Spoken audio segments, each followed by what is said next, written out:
Britain's Prime Minister is sharing his vision on how the UK should deal with the threat posed by the bloodthirsty Islamic State group that's operating in Iraq and Syria. RT's Marina Kosterova listened to his speech to MPs.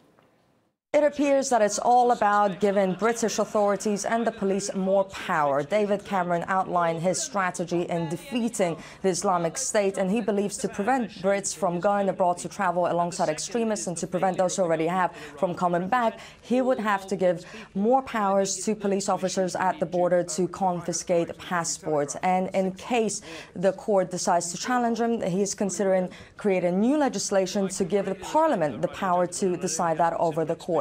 Next, he wants British authorities to have enhanced use of exclusion zones or relocation powers. This is also something that will be debated.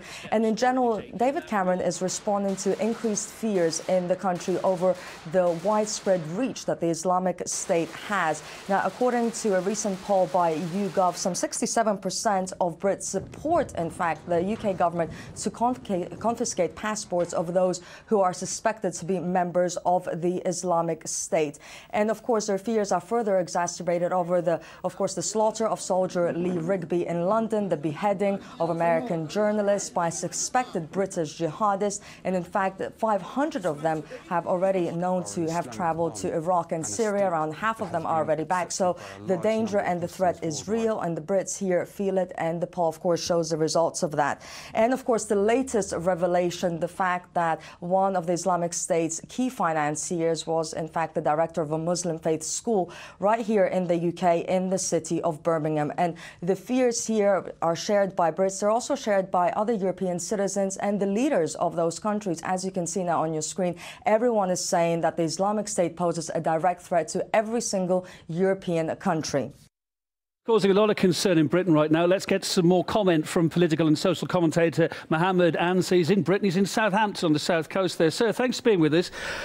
Some are concerned that these drastic measures, some will call them drastic measures, being proposed by the Prime Minister could lead to innocent people being denied access back into Britain again. Do you share that worry?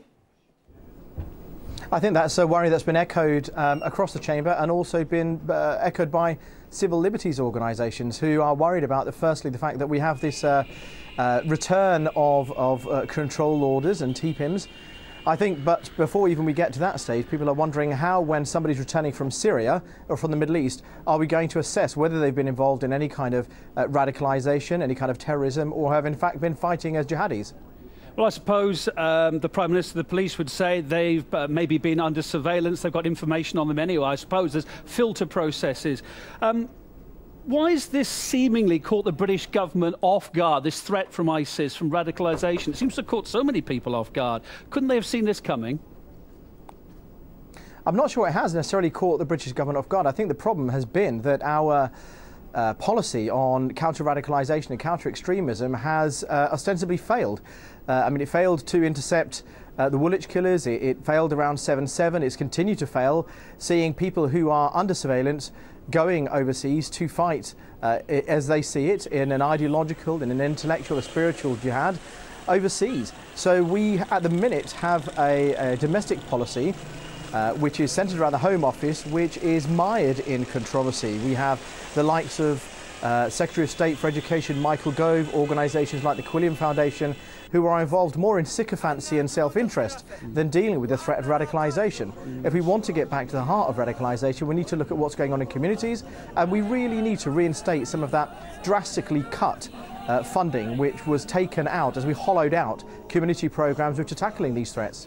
I mean, it's one thing to be unhappy where you live in life, to be maybe not having a job, having a hard, tough time, but that doesn't necessarily mean it's going to drive you to want to go abroad and chop British people's heads off, though, does it? What's causing this real deep emotion? The question really is, what is causing young British Muslims to turn to radical and twisted ideologies about their own faith?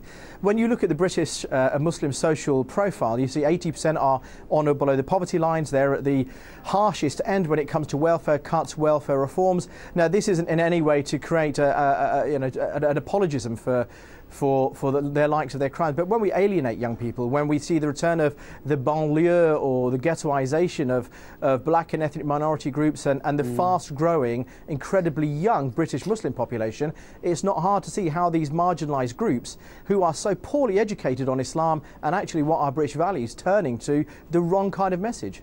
I got you. OK, Mohammed, thanks for your time. Mohammed Answer, their political and social commentator on the line from Southampton. Appreciate it.